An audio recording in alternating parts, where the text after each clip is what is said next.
What's up guys, it's Tom here and welcome to the Burnley Liverpool post-match analysis video and reaction. And what a big 3 points that is! Burnley made it incredibly difficult for Liverpool, and I'm inclined to say this is one of the biggest wins of Liverpool's season, because everything was set up for Liverpool to slip up today. This was a huge banana skin on the road that Liverpool just went over and didn't slip, because Fabinho scored one of the biggest goals of the season, let me say it like that, because Burnley and the weather, which was absolutely horrendous. It was like playing in a monsoon, a pouring rain, huge winds. The wind almost broke the corner flag in half. Trent Alexander-Arnold had to wait like 20-30 seconds to actually take a corner, because the corner flag was bent like this off the ground and not like this. Absolutely crazy conditions. And also because Liverpool played a high line,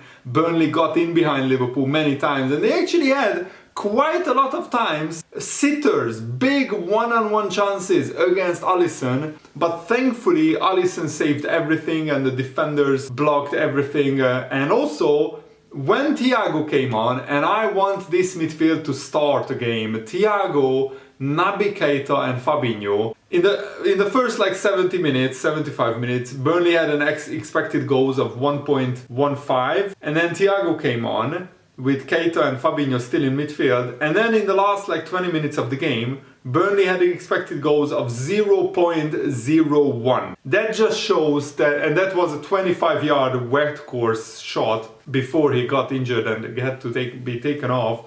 And that just shows the level of control that Thiago, Naby Keita and Fabinho could finally have on the game, and also on the whole midfield. Before that, the game was very hectic, and Liverpool, I think, didn't play particularly well. And as I said, we were a little bit lucky actually to go in 1-0 up at half-time, because at 0-0, Burnley had 2 or 3 huge chances, and Alisson had to be at his absolute best to take those, to save those chances. And also, in my opinion, Mo Salah should have had a penalty. His leg was kicked by Weghorst, the Burnley striker, actually, after Salah takes the ball down, and then Burnley just go down the other end and almost score.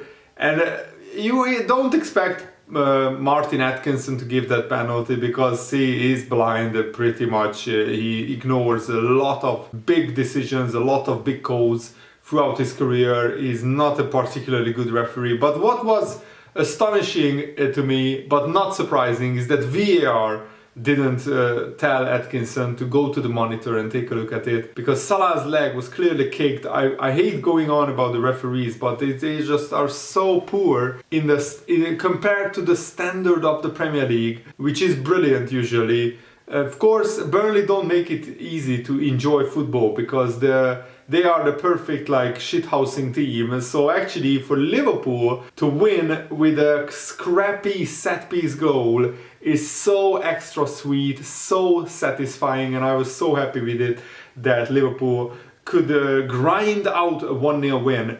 And this is how Burnley usually win games: grinding out a 1-0, defending for their lives, scoring a scrappy set-piece goal. And Liverpool are 14 points ahead of 5th place. And you guys might wonder, do I think there is a title race on? I certainly do, even though Jurgen Klopp said that Man City are not even close to Liverpool. And at the moment that's true, but Man City have a tricky run of fixtures coming up, and Liverpool have a lot of winnable games coming up for them. And of course Liverpool have the League Cup final, the Champions League to contend with. But Manchester City's run of fixtures, if Liverpool can keep this momentum and winning run going, and this is the 4th win in a row for Liverpool, then hopefully Man City will drop points. Because in the Premier League, Man City play Tottenham at home. By the way, Tottenham are in horrendous form, so I don't expect Tottenham to actually get anything from that game. But Tottenham at the Etihad, certainly there were surprises before. Everton away, now Everton with Frank Lampard are a different side, so hopefully they can get something. And then of course the Manchester derby, even though Man United are in terrible form, but you expect them to turn up in the Manchester derby. Crystal Palace away, Brighton at home, Burnley away, and then Liverpool. So those fixtures are pretty tricky for Manchester City. Right now, of course, in the great form that Man City are, and the horrendous form that Tottenham and Man United are, you can see Man City basically winning every single game between now and the Liverpool game. But who knows, if they drop points in 1 or 2 games, then Liverpool could be the team who gets back into the title race. I mean, it's 9 points with the game in hand that Liverpool have. And if Liverpool win that game in hand, that's only 6 points. And 6 points is not a lot. If we win at the Etihad, which is not unthinkable, Liverpool have won there before. Even in Jurgen Klopp's first season, we won there 4-1. So if Liverpool could win at the Etihad, it's just down to 3 points. And that's just one game. And the goal difference is pretty identical between Liverpool and Man City. At the moment, Man City's goal difference is better, but Liverpool can certainly claw that gap back.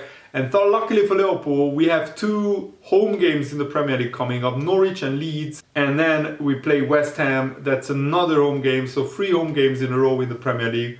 After that, we play Brighton, Man United, Watford, and Man City. And Man United game is crucially at Anfield as well. And we can potentially win all of those games. Brighton away and Man United at home will always be hard games, just because of the opposition and how good they are. But otherwise, I think Liverpool can pretty much, we have a chance in the title race. That's all we need, and that's all I will say. Man City are the favourites. They have all the pressure on them. I don't think they will slip up, but stranger things have happened. They could have loss of form, injuries, hopefully unlucky game. And then Liverpool are back in the title race. What is staggering to me is that nobody wants 4th place. Man United and Tottenham are absolutely awful. Tottenham have lost 3 games in a row, and that's the first time in 12 years that Antonio Conte has lost 3 games in a row, which is quite remarkable. And they have Man City away next, so that could be 4 defeats on the spin for Tottenham.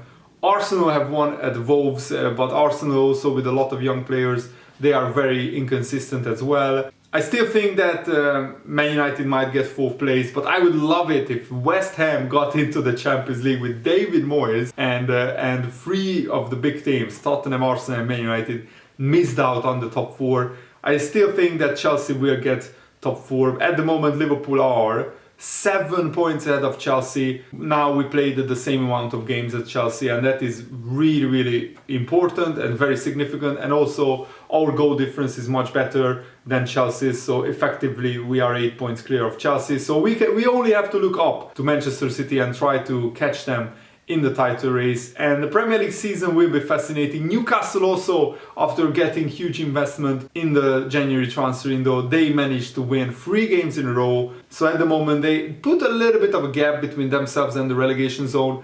Newcastle staying up would be good because their fans deserve better. But I don't want Newcastle to become another title contender like Manchester City. So I'm a little bit torn because I like Newcastle a club. I think they are a much better club than Manchester City. But I don't really like their owners. But it will be interesting how the power dynamic shifts in the Premier League. And it could be bad news for Tottenham, Man United and even Arsenal. If there will be another powerhouse in the Premier League, that will mean another place goes to a rich club like Newcastle in the top 4, and that could mean Man United, Arsenal, Tottenham will be only playing in the Europa League. Because Chelsea have a lot of money and they have a world-class manager. Man City and Liverpool are so far ahead of those 2 clubs. And next season, who knows, Newcastle might get even top 6 or top 4. If they sign the right kind of players, they have the money to do so, then who knows, anything can happen. And I'm really, really interested in the rest of the Premier League season, how it unfolds. Now Liverpool have to shift their attention